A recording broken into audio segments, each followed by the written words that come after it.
Hi everyone, welcome back to my channel. I'm out on the Skyway Bridge Pier on the south side. I'm on the outside span facing the Gulf, about 100 yards back from the end of the pier.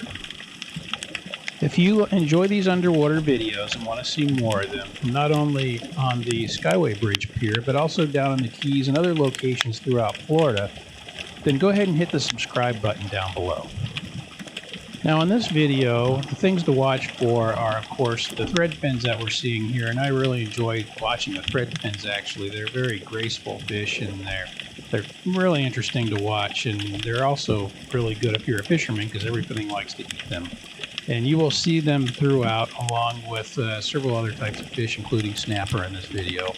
The other thing to watch for is not related to the fish, but as I'm pulling the camera out of the water, the state of the bridge underneath of, on the pylons kind of looks slightly disturbing. So I don't know if the state has plans to fix the bridge or what's going to happen with that. So anyway, just things to look for.